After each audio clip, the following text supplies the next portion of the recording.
하나님의 말씀은 갈라디아서 5장 16절에서 23절의 말씀입니다. 내가 이르노니 너는 성령을 좇아 행하라. 그리하면 육체의 욕심을 이루지 아니하리라. 육체의 소욕은 성령을 거스리고 성령의 소욕은 육체를 거스리나니 이 둘이 서로 대적하므로 너희 원하는 것을 하지 못하게 하려 함이니라. 너희 만일 성령이 인도하시는 바가 되면 율법 아래 있지 아니하리라.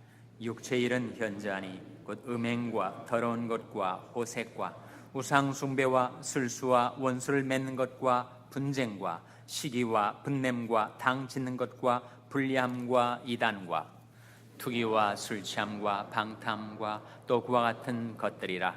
전에 너에게 경계한 것 같이 경계하노니 이런 일을 하는 자들은 하나님의 나라를 유업으로 받지 못할 것이요 오직 성령의 열매는 사랑과 희락과 화평과 오래 참음과 자비와 양선과 충성과 온유와 절제니 이 같은 것을 금지할 법이 없느니라. 아멘. 할렐루야. 서로의 평강의 복을 기원하는 마음으로 샬롬 인사 나누시기 바랍니다. 샬롬. 샬롬. 오늘도 우리 아가페 찬양대가 예배라는 새로운 찬양으로 하나님께 영광을 돌렸습니다. 오늘이 오순절, 바로 성령 강림절입니다. 예수님께서 유월절 어린 양으로 십자가에 못 박혀 죽으셨다가 부활하신 지 50일 만에 오순절에 성령께서 강림하신 것을 기념하는 절기입니다. 그래서 지난주에는 우리가 성령의 은사에 관해서 말씀을 상고해 보았고, 오늘은 성령의 열매에 관하여 말씀을 상고해 보도록 하겠습니다. 성령의 은사하고 성령의 열매 중에 무엇이 더 중요할까요? 무엇이 더 중요하겠습니까? 둘 다 중요하죠. 근데 좀 더 중요한 것, 성령의 열매가 더 중요합니다. 성령의 은사는 영적인 재능이에요. 성령의 열매는 영적인 성품입니다. 한 사람에게 있어서 재능이 더 중요한가, 성품이 더 중요한가? 물론 재능이 있으면 그 사람의 성공에 큰 도움이 되겠지만 성품과 인격은 그 사람의 운명을 좌우하게 되는 것이니 재능보다 성품이 더 중요하고 성령의 은사보다 성령의 열매가 더 중요하겠죠. 성령의 은사 7가지를 지난주에 로마서 12장을 통해서 우리가 상고해 봤는데, 성령의 은사는 영적인 재능이라고 할 때 어떤 것들이 성령의 은사들인가? 7가지. 첫째로 예언, 섬김, 가르침, 권위, 구제, 다스림, 긍휼, 이런 것이 바로 성령의 은사들입니다. 성령의 열매는 뭐죠? 성령의 열매는, 오직 성령의 열매는 사랑과 희락과 화평과 오래 참음과 자비와 양선과 충성과 온유, 그리고 절제, 다 성품들이죠. 정말 우리가 이런 성품들을 갖고 싶습니다. 사랑과 희락과 화평과 오래 참음, 자비, 양선, 충성, 온유, 절제의 성품들을 우리가 갖고 싶어요. 그것은 다 예수 그리스도의 인격을 보여주는 것입니다. 하나님의 형상의 내용들을 우리에게 밝혀주는 것들이죠. 어떻게 하면 우리가 성령의 열매를 맺을 수가 있는가?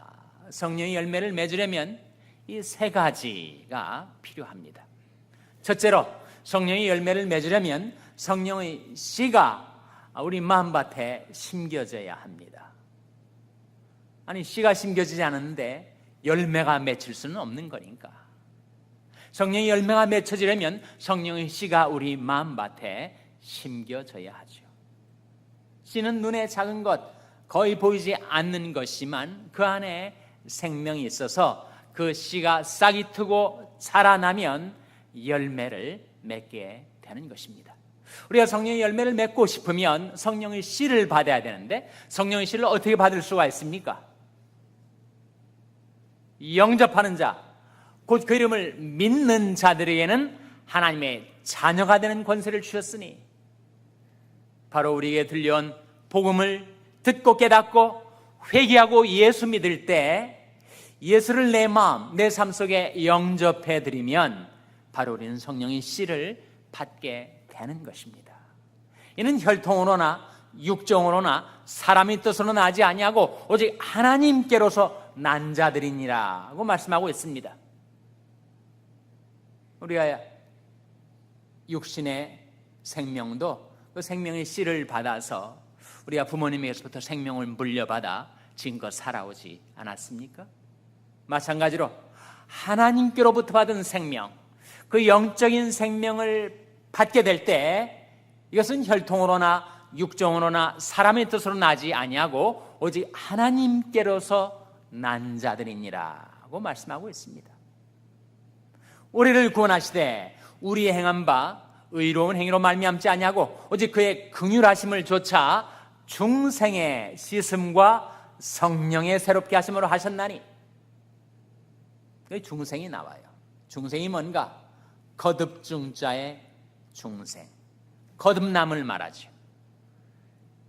육체의 생명을 부모님에게서부터 물려받은 것처럼 하나님께로부터 물려받은 영적인 생명으로 다시 태어나는 것, 그것을 거듭남이라고 합니다.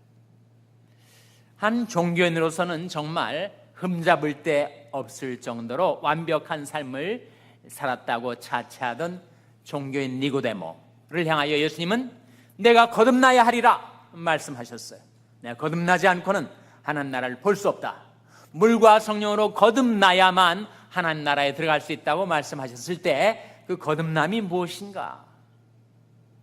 복음 듣고 깨닫고 회개하고 예수 믿을 때 그 예수를 영접하는 그 안에 생명이 주어지게 되고 그 생명의 씨 안에 바로 성령의 열매를 맺어갈 수 있는 영적인 성품이 깃들게 된다는 거죠. 요한일서 5장에 나온 말씀, 지난주에도 증거했는데 다시 한번 여러분 들어보세요. 또 증거는 이것이니 하나님 우리에게 영생을 주신 것과 또한 이 생명이 그의 아들 안에 있는 그것이니라. 아들이 있는 자에게는 생명이 있고 아들이 없는 자에게는 생명이 없느니라.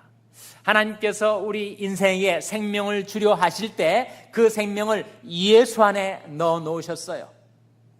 그래서 예수를 영접하는 자, 예수를 모신 자는 예수 안에 있는 그 생명을 얻게 되는 것이고, 예수를 믿지 않는 자, 예수가 없는 자는 그 생명을 예수 안에 넣어 놓으셨으니 예수가 없다면 생명도 없게 되는 것이죠.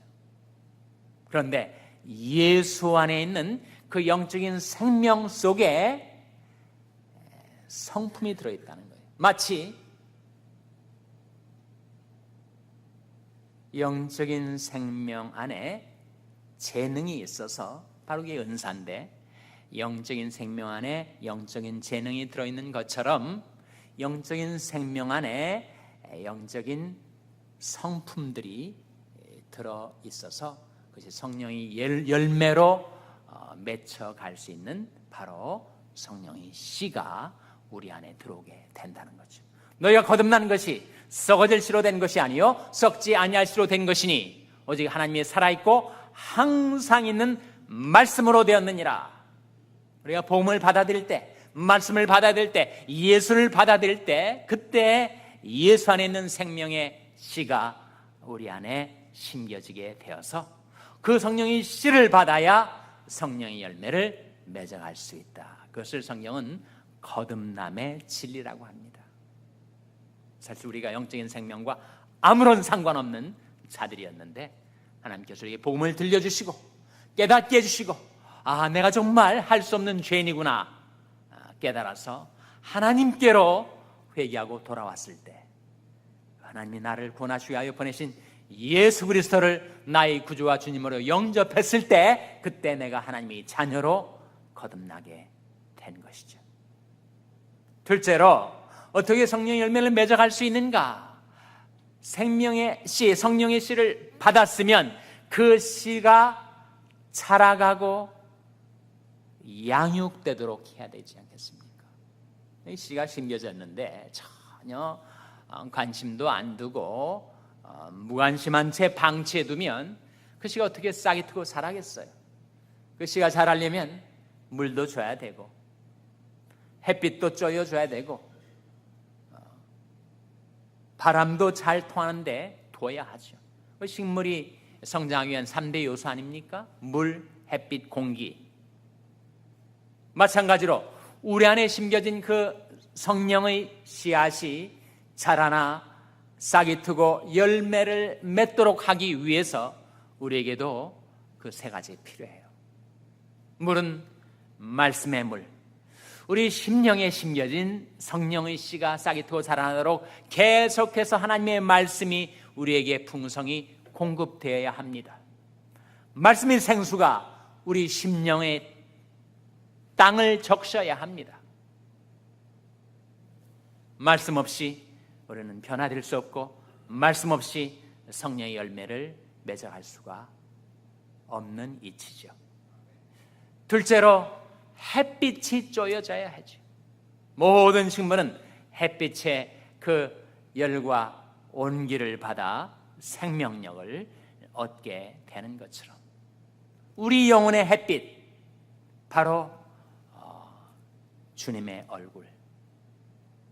찬송가 67장에 그런 가사가 나옵니다. 영혼의 햇빛 예수여 가까이 비춰주시고 이 세상 구름 일어나 가리지 않게 하소서. 우리를 긍휼히 여기셔서 비춰주시는 주님의 얼굴빛이 바로 우리 영혼의 햇빛입니다. 하나님은 우리를 긍휼히 여기사 복을 주시고 그 얼굴빛으로 우리에게 비추사 주의도를 땅 위에 주 구원을 만방 중에 알리소서 하는 말씀이 나오는데 바로 우리가 예배 중에 주님의 얼굴을 구하는 거죠. 나는 의로운 중에 주의 얼굴을 버리니 깰 때 주의 형상으로 만족하리이다. 내 예배 중에만 주님의 얼굴을 구하고 찾는 것 아니고 우리가 예배당 문턱을 넘어서서 가정으로 직장으로 세상으로 갔을 때에도 우리는 생활 중에 주님의 얼굴을 구하고 찾는 백성들입니다. 그것이 바로 내 안에 심겨진 성령의 씨앗을 싹 틔울 수 있는, 그리고 열매 맺도록 자라게 하는 내 영혼의 햇빛입니다. 내 영혼아, 내가 어찌하여 낭망하며 어찌하여 내 속에서 불안하여 하는고 너는 하나님을 바라라. 나는 내 얼굴을 도우시는 내 하나님을 오히려 찬송하리로다. 셋째로 바람이 불어와야 됩니다. 공기가 통해야 되죠. 내 안에 있는 모든 죄악과 노폐물들을 날숨으로 품어내 버리고 하나님의 임재 앞에 있는 거룩한 영적인 산소를 들숨으로 들이마시고 영적인 호흡인 기도를 통하여 우리는 성령의 바람을 맞을 수가 있습니다. 물, 햇빛, 공기와 더불어 한 식물이 자라기 위해서 양분이 필요한데 그 양분이 바로 우리 심령과 생활 속에 주어지는 은혜입니다. 우리가 다의 충만한 데서 받으니 은혜 위에 은혜로라. 은혜를 받아야 영적인 자양분을 얻어서 성령의 씨가 싹이 트고 자랄 수가 있게 되죠. 디도서 2장 11절 12절 말씀에 모든 사람에게 구원을 주시는 하나님의 은혜가 우리에게 나타나 우리를 양육하시되 경건치 않은 것과 이 세상 정욕을 다 버리고 근신함과 의로움과 경건함으로 이 세상에 살고, 그런 말씀이 나옵니다. 우리를 구원하신 하나님의 은혜가 나타나 우리를 양육하게 하는 것, 우리에게 심겨진 성령의 씨가 싹이 트고 자라나 양육될 수 있도록 말씀과 예배와 기도와 삶을 통하여 하나님께서 베푸시는 그 은혜를 받아 우리는 양육되어가고 변화되어갈 수가 있습니다. 셋째로, 성령의 열매를 맺으려면 우리 가운데 와 계신 성령과 함께 살아가야 합니다. 종종 하나님께서는 우리를 남편과 아내와의 관계로 비유하여 말씀하셨어요. 호세아서 2장 말씀이죠. 내가 내게 장가들어 영원히 살겠다.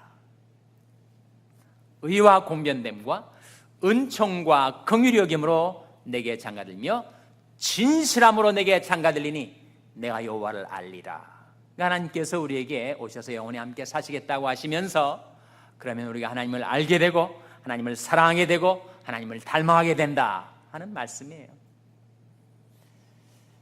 우리가 성령의 열매를 맺어가는 것, 그것은 바로 예수 그리스도의 인격을 닮아 변화되어 가는 것인데, 그러려면 성령과 늘 함께 살아야 하죠. 남편과 아내가 몇십 년 함께 살다 보면 닮아간다고 하지 않습니까? 식성도 닮아하고 취향도 닮아하고 심지어 생김새도 닮아하고 더더군다나 성품까지 닮아갑니다. 우리가 성령의 열매를 맺으려면 우리는 성령과 더불어 살아가야 합니다. 성경에 성령과 관련하여 두 가지 명령과 두 가지 금령을 우리에게 주시는데, 금령이란 말은 하지 말라라는 금령, 그리고 또 하라 하는 명령, 각각 두 가지. 먼저 금령 두 가지가 뭐예요? 에베소 4장 3절 말씀에 하나님의 성령을 근심하게 하지 말라. 성령을 근심하게 하지 말라. 또 하나는 데살로니가전서 5장 19절에 성령을 소멸치 말며. 그는 성령을 모신 자로 살아갈 때 그 두 가지는 하지 말아야 된다는 것이죠. 성령을 근심케 하거나 성령을 소멸케 하지는 말아야 한다. 부부관계가 세월이 갈수록 더 서로를 사랑하고 인격적으로 존경하며 건강한 아름다운 관계로 지속되려 하는 데 있어서도 그 두 가지 금령이 필요합니다. 자꾸 남편이 아내를 근심케 하거나 아내가 남편을 근심케 한다면 그 부부관계가 어려워지는 거죠. 또 자꾸 상대방을 소멸케 한단 말이에요. 소멸한 게 뭐예요? 자꾸 무시하고 멸시하고 조롱하고 혼내고 책망하고 쫑꼬주고, 이렇게 되면 그 부부관계가 건강해질래야 해질 수가 없습니다. 마음의 상처를 입어서 부부관계는 언제까지나 예민한 관계인데, 주고받는 말 속에 가시도 친 말이 상대방을 아프게 하고 상처나게 하면 건강한 부부관계를 지속하기에 어려움이 있는 거예요. 아내가 남편을 향해서 당신 뭐 하나 제대로 하는 게 있어? 이렇게 말을 하거나, 남편이 아내한테 말하기를 아무것도 모르면서 가만히 있어, 이렇게 말을 한다면 그 상대방을 소멸하는 거죠. 마찬가지로 우리가 성령과 더불어 영원토록 살도록 된 자들인데, 성령을 근심케 하고 성령을 소멸케 한단 말이에요. 성령이 기뻐하시지 않는 길에 자꾸 서게 되고, 그리고 성령께서 나를 인도하시려 할 때 그걸 뿌리치고 무시하고 길을 막고 등을 돌려버리고 성령의 프롬팅스에, 성령의 인도와 충동에 냉담하게 거부하고, 그렇게 되면 우리는 성령과 더불어 건강한 관계를 맺어갈 수가 없고, 그러면 성령의 열매는 맺혀지지 않게 되겠죠. 반대로 성령과 관련하여 하라 하는 두 가지 명령이 있습니다. 첫째는 성령으로 충만함을 받으라. 에베소 5장 18절 말씀 아니에요? 술 취하지 말라. 이는 방탕한 것이니 오직 성령의 충만을 받으라. 둘째는 성령의 인도를 따라 살라. 오늘 본 말씀 보시기 바랍니다. 갈라디아서 5장 16절 말씀 같이 읽겠습니다. 갈라디아서 5장 16절 말씀 같이 읽겠습니다. 시작. 내가 이르노니 너희는 성령을 조차 행하라. 그리하면 육체의 욕심을 이루지 아니하리라. 성령과 관련되어 우리에게 하라 하는 명령이 나오는데 뭐라고 말씀하고 있습니까? 너희는 성령을 좇아 행하라. 그리하면 육체의 욕심을 이루지 않게 될 거다. 그리고 18절 말씀에서도 18절도 한번 같이 읽겠습니다. 시작. 너희가 만일 성령이 인도하시는 바가 되면 율법 아래 있지 아니하리라. 우리가 성령의 인도를 따라 성령과 더불어 성령과 함께 살아가게 되면 우리가 율법 아래 있질 않아요. 율법의 정죄를 받지 않고 죄책감에 시달리지 않고 율법의 지배를 당하지 않습니다.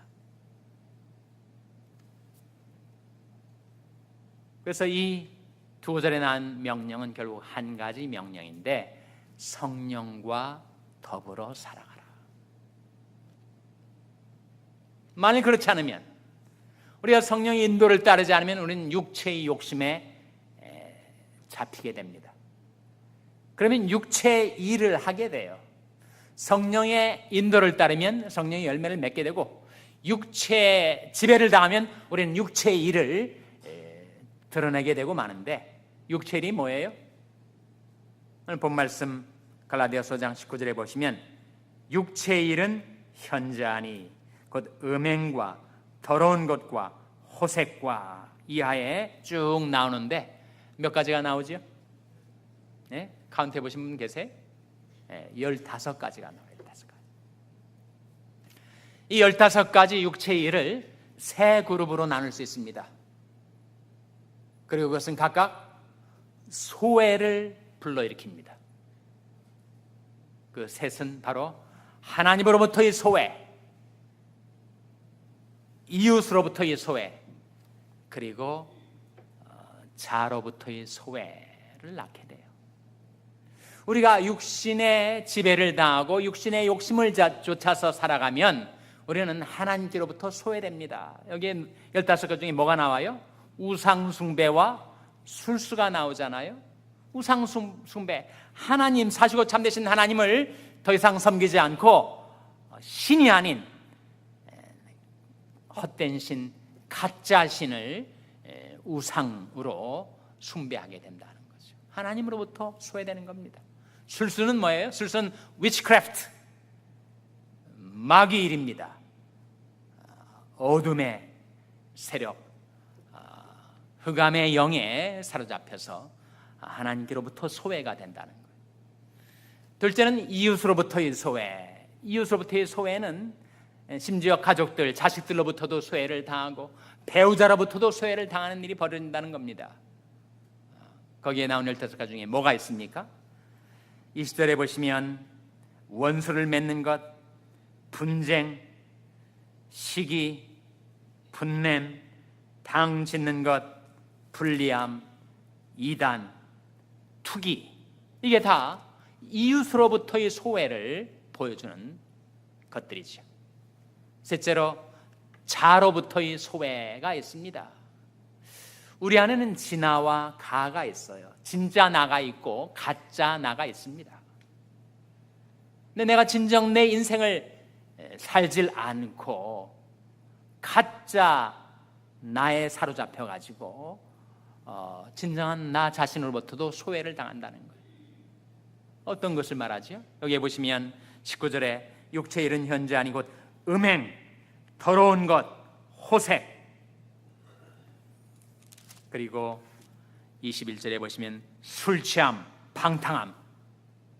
자기가 자기 인생을 사는 게 아닙니다. 그냥 세상에 도취돼서 흥청망청 내 인생이 아닌 가짜 나의 인생을 살아가다 보니까 진정한 자로부터 소외되게 된다는 거예요. 육체의 일이 특성입니다. 모든 육체의 일은 소외를 낳습니다. 단절을 낳습니다. 불화를 낳아요. 하나님과 불화하고 이웃과 불화하고 진정한 나 자신과 불화하고. 그러나 너희가 만일 성령이 인도하시는 바가 되면 율법 아래 있지 않고 성령을 좇아 행하라. 그리하면 육체의 욕심을 이루지 아니하리라. 인간이 과연 인간이 가지고 있는 의지력을 발동해서 이 모든 육신적인 욕망과 집착과 그 사슬에서 스스로를 자유케 할 수 있는가? 불가합니다. 어떻게 할 수 있습니까? 지금까지 살아온 나 인생의 경험이 그것을 반증을 해줘요. 내가 아무리 용을 쓰고 힘을 쓰고 노력을 해도 그 무서운 죄의 결박과 사슬에서 나 자신을 자유케 할 수 없었을 때 누가 나를 자유케 했는가? 아들이 너희를 자유케 하면 너희가 참으로 자유하리라. 주는 영이시니 주의 영이 계신 곳에는 자유함이 있느니라. 성령이 내게 임하면 내게 자유함이 주어집니다. 그 무엇으로서 풀어낼 수 없는, 끊어낼 수 없는, 해결할 수 없었던 온갖 죄의 결박과 사슬에서 인간을 자유케 하는 것은 바로 성령의 권능입니다.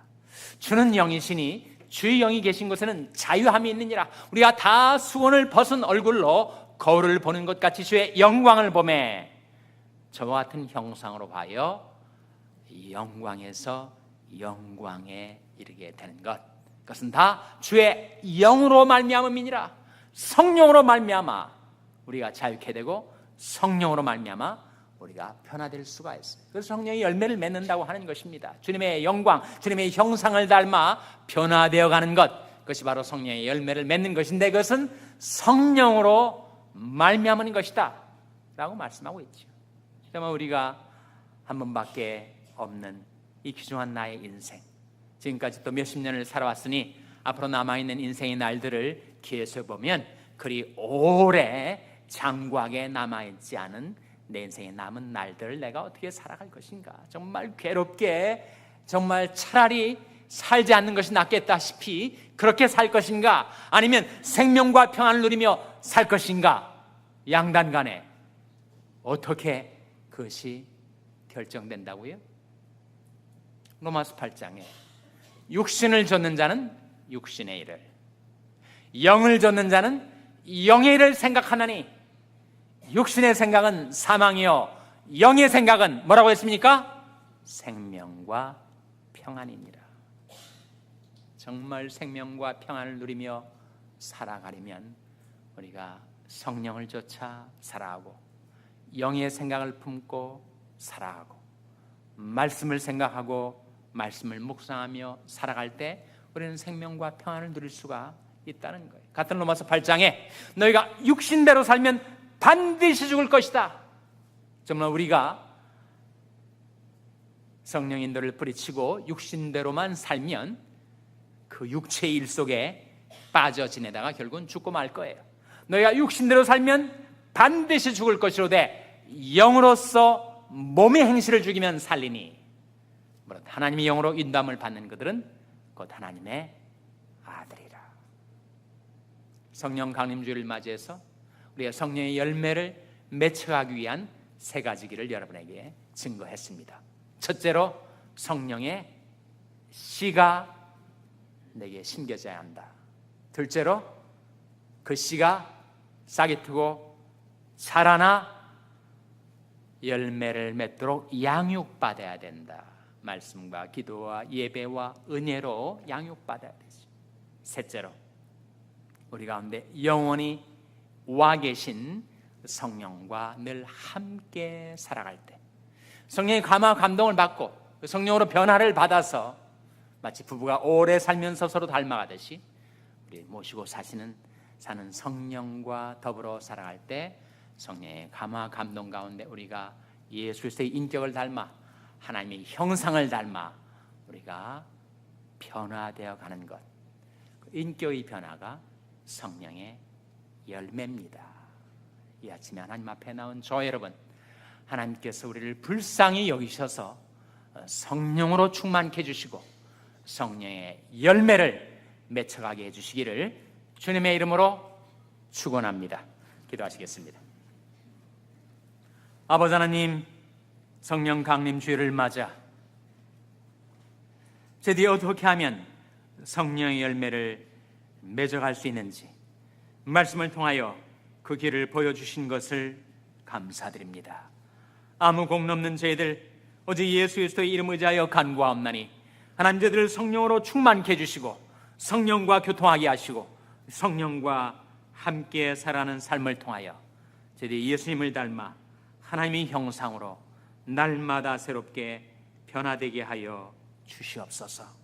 예수님의 이름으로 기도하옵나이다.